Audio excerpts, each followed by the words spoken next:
In February 2023, my parents left for a week-long cruise to Mexico, and for once, I had the house entirely to myself.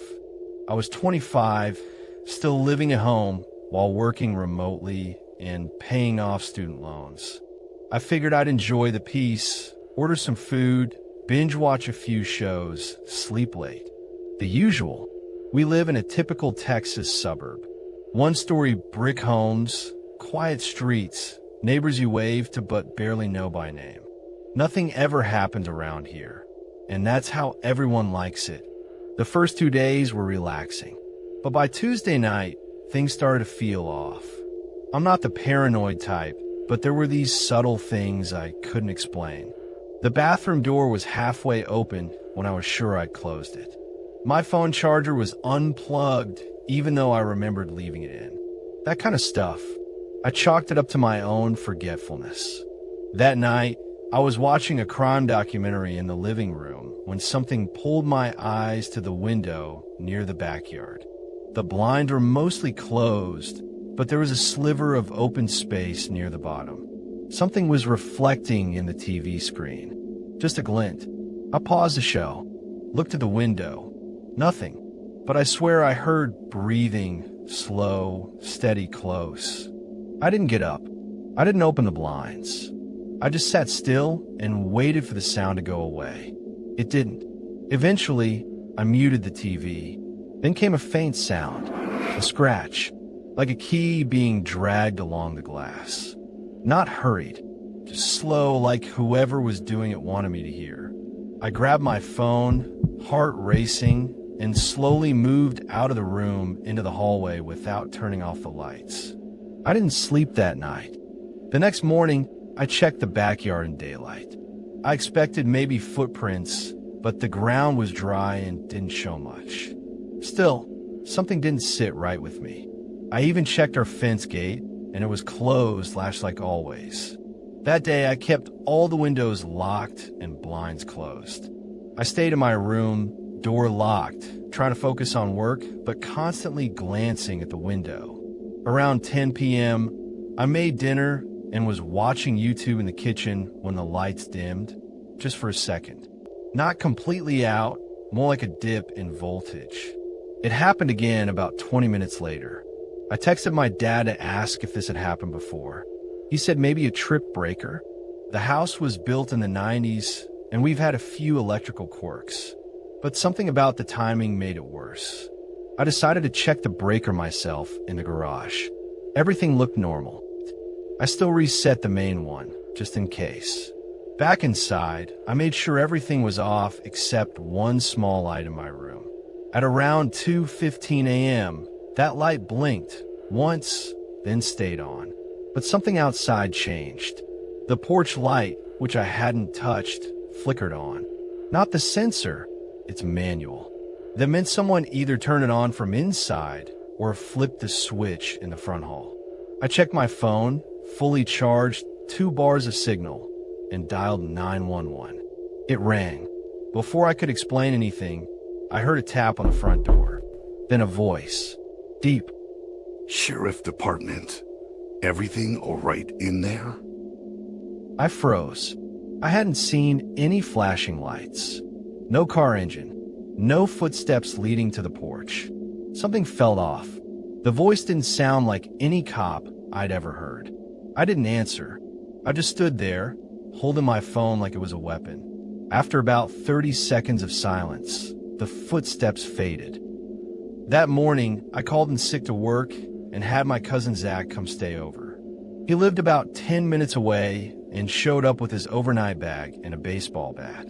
We walked the property together, checked the garage, the backyard, even the attic hatch, which had been sealed for years and was untouched. That day was quiet. We played video games, made coffee, and tried not to talk about it. For once, it felt normal.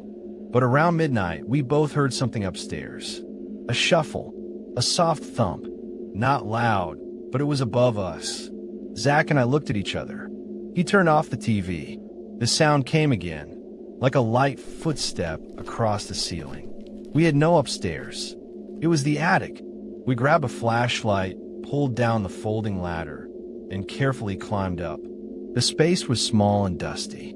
No lights up there, just old Christmas decorations and plastic tubs. But in the far corner, something didn't belong. A pile of clothes, folded, clean. We called the cops again, this time with evidence. They came quickly, searched the attic, and found signs of someone squatting. Fingerprints, food wrappers, and the clothes. No one was up there at the time. They didn't find any sign of forced entry. No broken windows. Nothing in the garage. No tampering with the doors. And that's what scared me most. There was no clear way the person got in or got out. It's possible they entered days earlier when my parents were still home and stayed hidden, or slipped in during a delivery when the front door was open for just a few seconds. That idea haunts me. Afterward, I installed cameras, changed the locks, slept with the lights on for weeks. The police followed up once, but never found the intruder. It's been over a year, but sometimes when I'm up late, I'll look at the backyard window and wonder if someone's out there waiting again.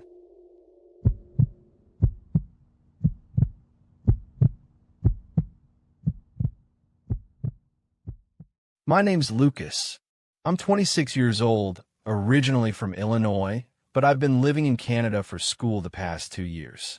I share a small rental house near campus with a good friend of mine, Josh. Last week, Josh flew home to visit his grandfather, who had taken a bad fall and was in critical condition. It wasn't a planned trip, so I've been living alone since then, trying to balance my part-time job and final semester assignments. It was Friday night. Wind howled outside, rattling the glass of our old windows. I've been up working on my laptop, trying to finish a marketing project when I decided to take a break. I heated some leftovers, made a cup of tea, and sat on the couch with my blanket and laptop. Just a chill winter night. I remember looking at the clock, 12:47 a.m.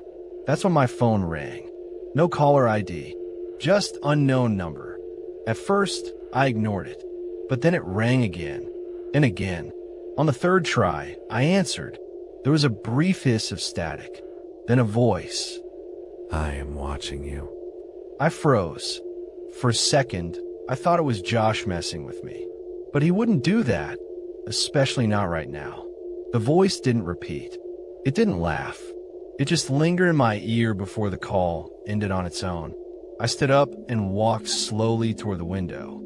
Everything outside looked normal until I checked the front camera on our security app. Motion detected, front porch. I tapped to open the live view, and there he was, a man in a black hoodie standing on the sidewalk, not on the porch, not walking, just facing the camera. Still, eyes locked on the lens like he knew I was watching. I slammed the blinds shut and backed away from the window. My heart was pounding in my ears. I checked all the doors locked. Then I grabbed the knife from the kitchen drawer, my hands shaking the entire time. I didn't know what else to do. I didn't have family here. Josh was 2 provinces away. I was on my own. I called the police.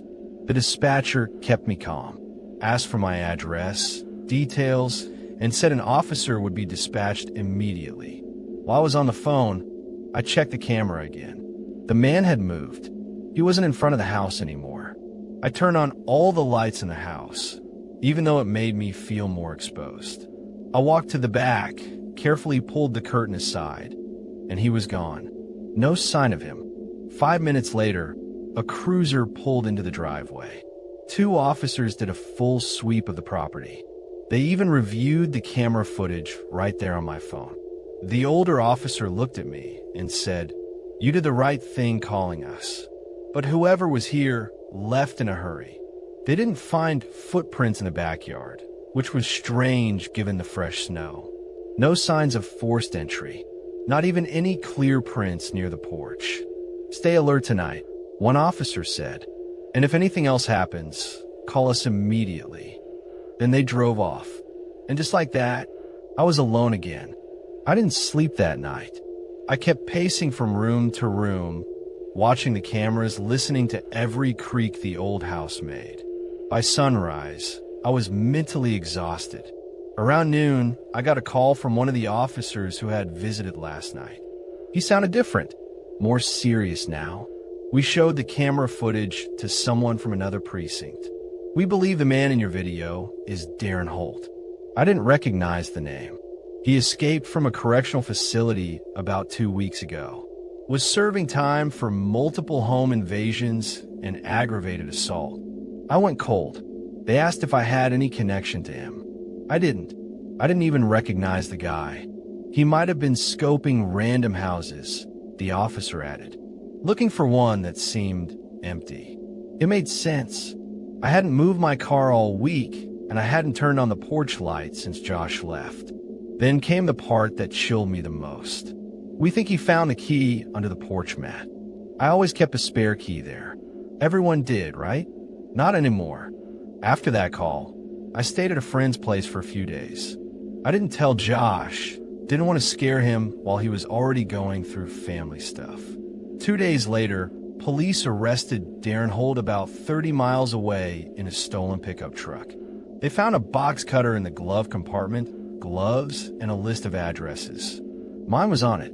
They asked me to come down and identify him in some additional footage. It was definitely the same guy. Same eyes, same hoodie, same dead expression. He hadn't broken in. He didn't need to. He had the key the whole time, just hadn't used it yet. When they searched him, they found 4 different house keys in his coat pocket. One of them mine. I changed every lock, got motion lights, upgraded the camera system, and removed every spare key from outside. It's been nearly 8 months. I still live in that house, but I haven't slept quite the same since. And I haven't answered a single unknown number since that night.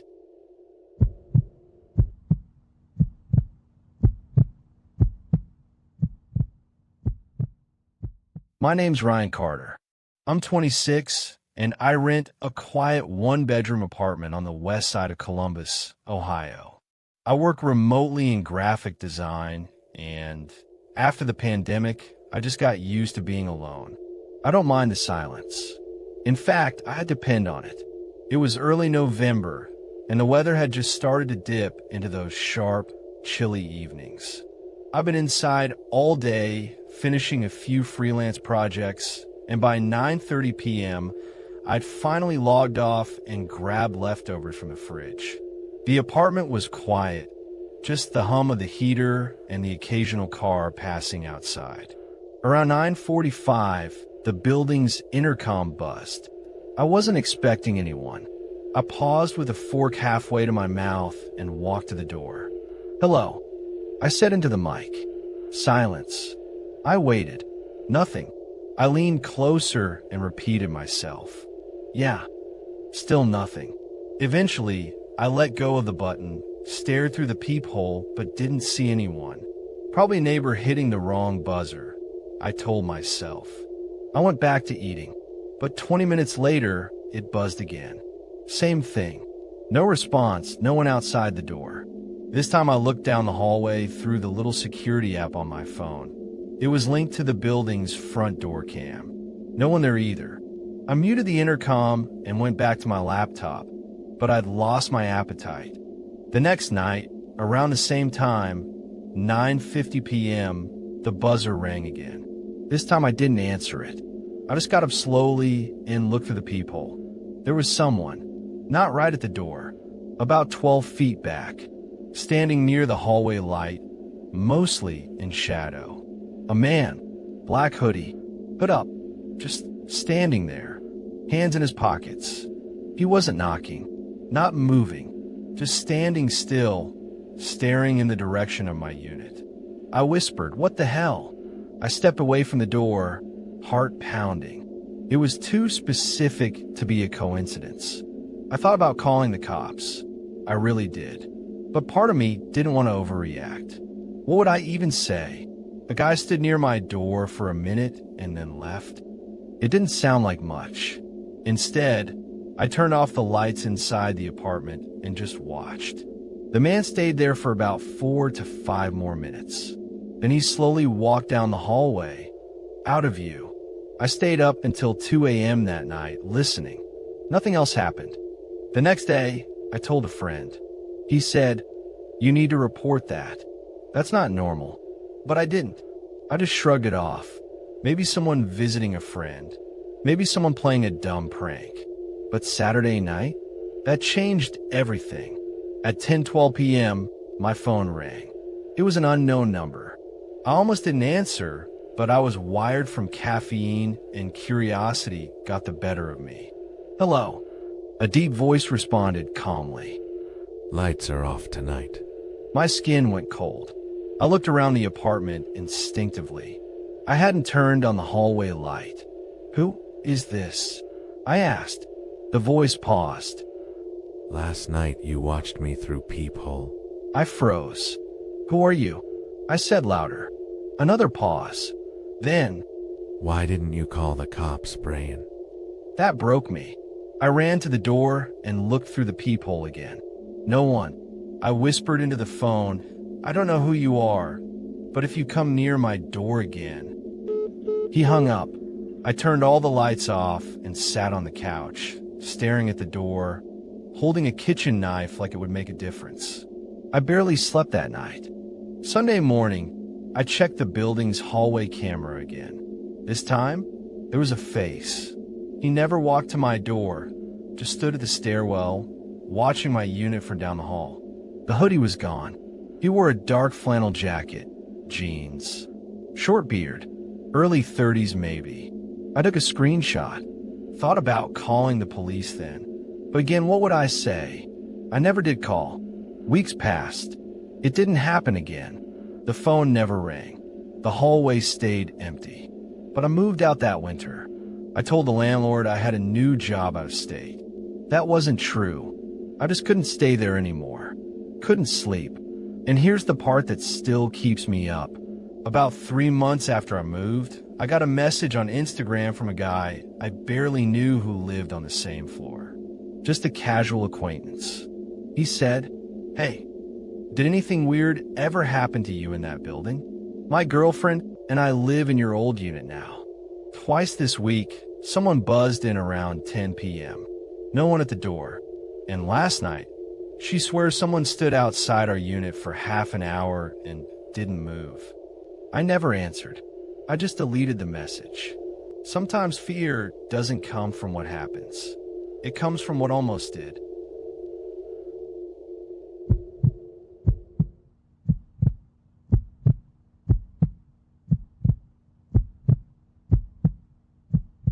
I live in a quiet residential suburb just outside Pittsburgh.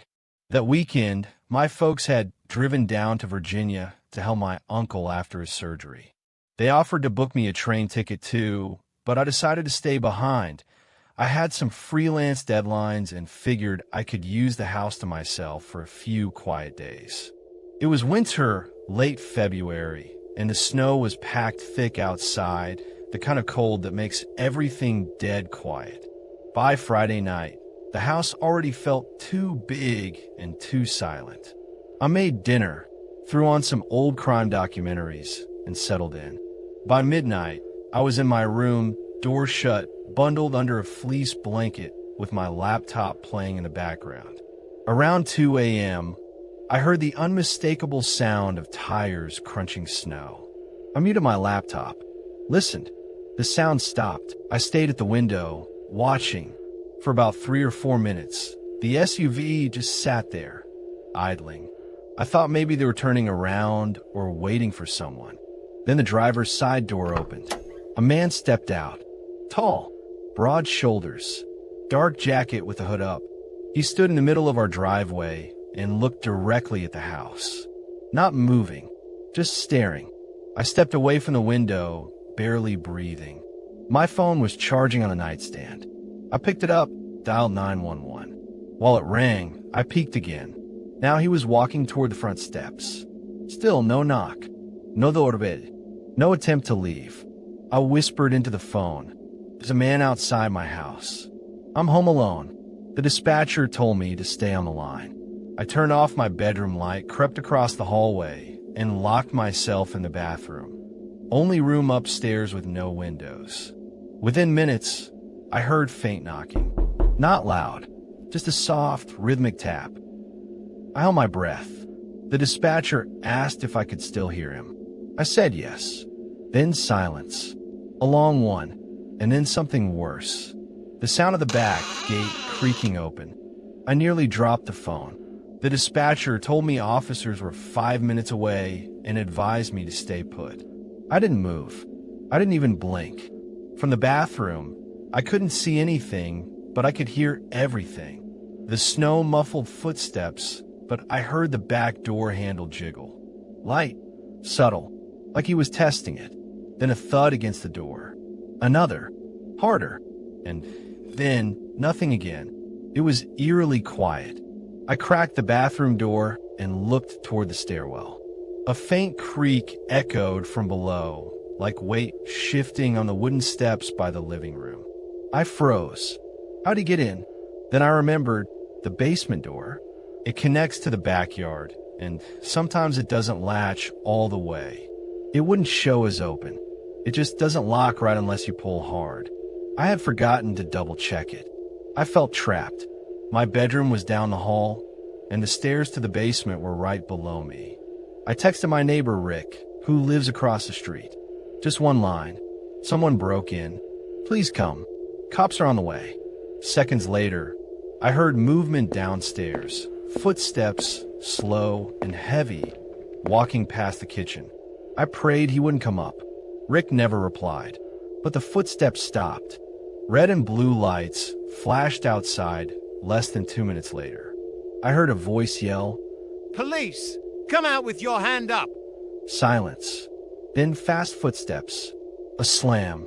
The sound of something or someone running. I burst from the bathroom and ran to the window. I saw officers with flashlights storming the yard. The man tried to run toward the back fence, but got stuck in the snow. They tackled him near the gate. I went downstairs after the police gave me the all clear. My legs were shaking. I couldn't believe what I saw. He was in his late 30s, wearing gloves, and had a knife tucked inside his coat. According to the officers, he had no ID, no clear reason for being there. He wouldn't say a word to them. Later, they found out he'd been using Craigslist to find houses listed for sale or rent, checking if they were empty. But mine wasn't even on the market. He'd picked my house at random. I'd just been unlucky.